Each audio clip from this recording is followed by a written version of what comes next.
Hey y'all, it is time to talk about season 9 of Degrassi. In season 9, we get the second half of the school year that started in season 8, and there are some changes. Like Miss Hatzilakos is back in town and back as the school's principal. Also, Mia gets this huge modeling contract that requires her to live in France, so she moves away. And the last time we see her is in episode 2.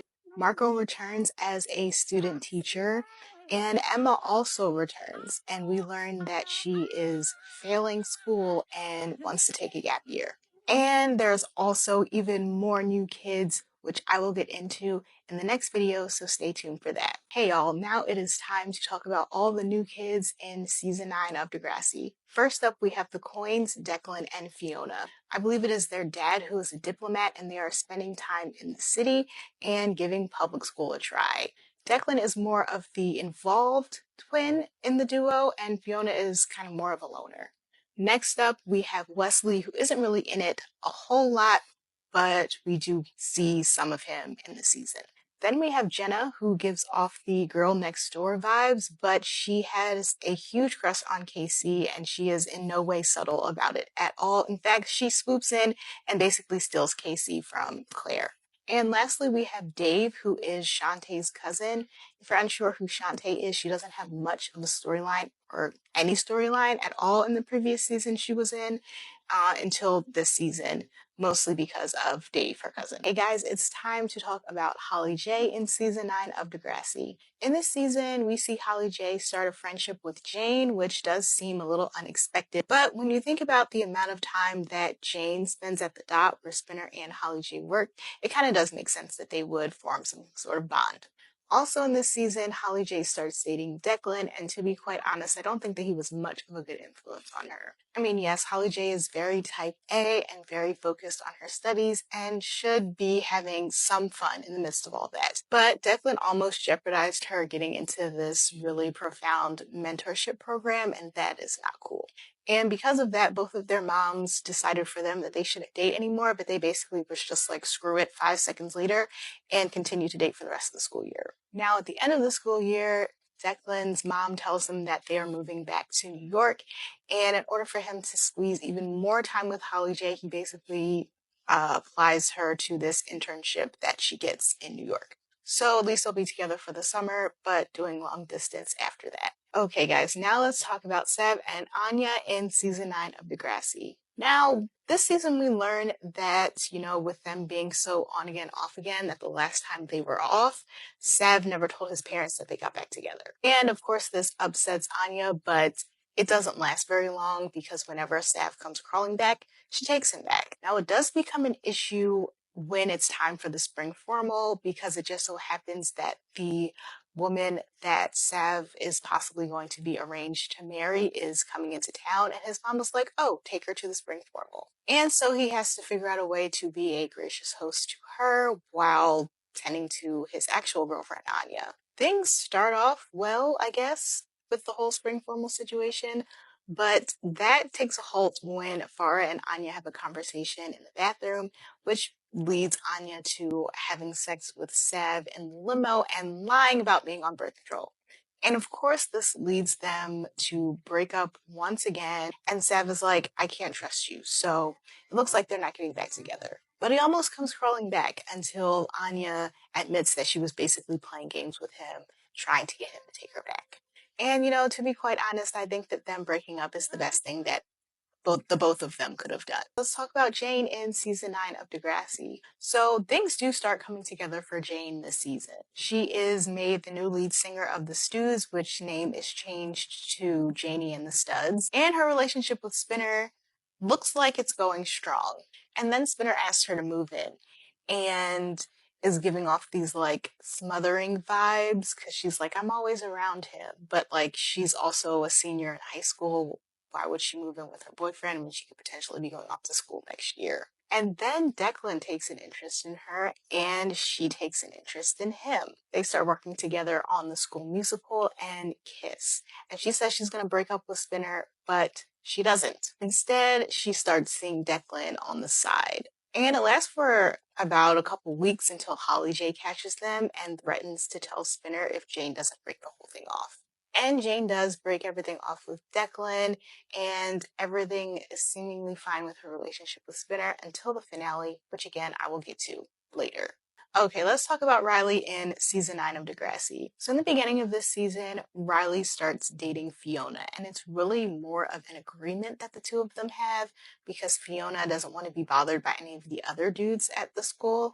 And as we know, Riley is gay, but he doesn't want anyone else to know, so he needs a girl on his arm.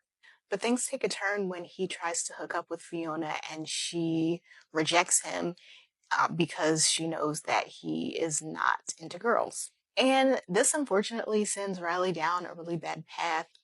And he even looks into getting a therapist to help his feelings go away. Fortunately, he does not go the route of a therapist and instead starts taking anger management courses, which do help him in the long run. And then we meet Zane, who Riley has a crush on, and it seems like the feelings are reciprocated. But Riley is not interested in coming out during high school, and Zane at first doesn't really take it all too well. But then Riley goes to the GSA mixer at the Above the Dot, and they kind of smooth these things over and even share a kiss in the end. So things are looking up for Riley at the end of the season. Okay, let's talk about Peter in season 9 of Degrassi. In the beginning of the season, Peter just really can't catch a break. Like I said before, Mia gets the modeling contract and is moving away to France, and he says that he'll just move with her. And then he goes to a party at Declan's house with Mia so she can meet his mom and all of the fancy people that they know. And he unknowingly does meth, which he thought was coke. Like, that makes it any better. And it's just really unfortunate because you could just see that he wasn't fitting into Mia's crowd and was just trying to do anything to make himself look cooler and have more fun in that setting. But then he continues to use and his life kind of spirals. But luckily his friends are there to take care of him.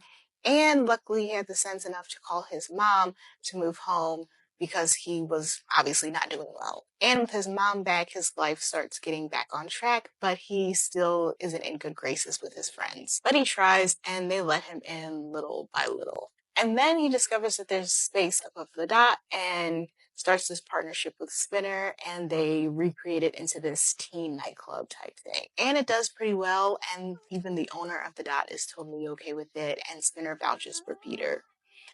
But then the dot burned down. So we're just gonna have to put a pin in that for now. Okay, let's talk about Casey in season 9 of Degrassi. Casey had a bit of a hard time this season too. I mean, first he had to deal with his feelings for Jenna and eventually breaking up with Claire. And then there was that incident with his basketball coach, who basically took advantage of the fact that Casey is without parents and took an interest in him that led to a lot of inappropriate behavior. And all of that culminated in Casey eventually telling the principal and thankfully the coach getting arrested. Now to speak on his relationship with Jenna. So Jenna really isn't that great of a person, at least in this season. You consider the fact that she obviously had a crush on Casey and broke him and Claire up.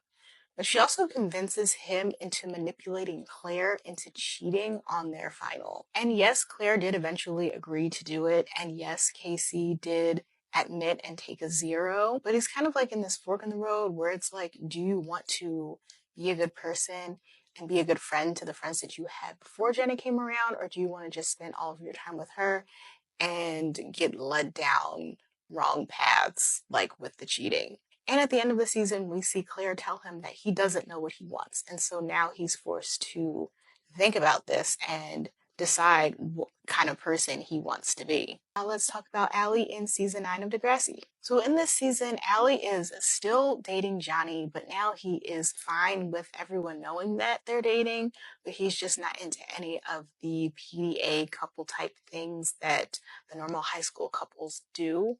So Allie thinks that it would be a good idea to give him Sav's old phone so they could sext. Allie also thinks it's a good idea to send him nudes, and that whole thing backfired because she took some sweet photos of him that he didn't want anyone to see, but she put them on display for the whole school. And then he took those photos of her and sent them to Bruce, which Mr. Simpson ended up seeing as well. And what makes it even worse is that when they break up, because of course they broke up, he doesn't delete the photos or give the phone back. He basically just says, I need something to remember you by, so I'm keeping them. And then to make matters even more worse, Johnny admits that Allie was not his first, like he told her before, and that he has STD and she has to get herself checked out now. Now, this whole thing is a pretty unfortunate situation. Johnny never treated Allie how she should have been treated in a relationship, and they should have broken up long before any of this had ever happened. And one can only hope that she will learn from this situation and make better choices in the future. All right, guys, it is now time to finally talk about the season 9 finale of Degrassi.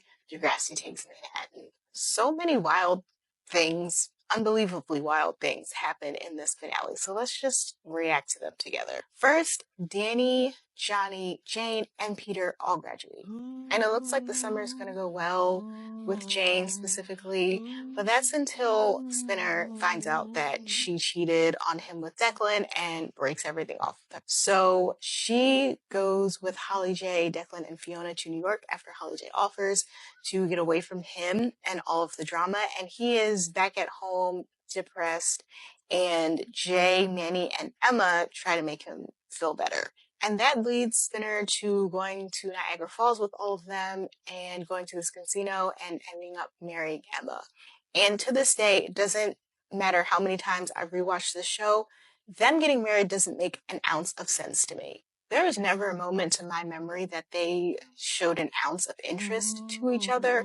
So them just all of a sudden being in love and staying married, it it it doesn't make any sense in my brain. And I will never think that it does. Meanwhile, in Manhattan, Jane is just kind of a third wheel to Holly J and Declan and is kind of sulking around by herself when she runs into this guy who ends up needing a lead singer for his band. And she tries out and gets the gig, and it seems to be going very well for her. But that's until the old lead singer comes back, and Jane ends up getting replaced by her, which leads her to try and go back to Canada to stop Spinner's wedding, but in the end, she just gets closure. Meanwhile, we have Holly J, who is starting her new internship and hanging out with Declan, and obviously Fiona is very left out. So Fiona decides to infiltrate the internship with Holly J and tries to make her time there a living hell. But obviously Holly J doesn't take that and sabotages this interview that Fiona was supposed to give. And Declan does come to Fiona's rescue and take his side, but that doesn't leave any huge bumps and bruises in his relationship with Holly J, which upsets Fiona even more and leads her to kissing her own brother in front of the press. And like, I have no words for that at all. But you know, Holly J, of course, is not having any of the drama and breaks things off with Declan, but he comes crawling back and apologizes on television and she leaves it. It's just a lot of drama. And even a lot of closure, because if my memory serves me correctly, I think this is one of the final times that we see Manny and Emma in them, which really pushes us into the era where all of the OGs are basically gone, which is really sad. Now, let me know what you thought of this whole drama-filled spectacular finale, and stay tuned because, of course, we're diving into season 10 next.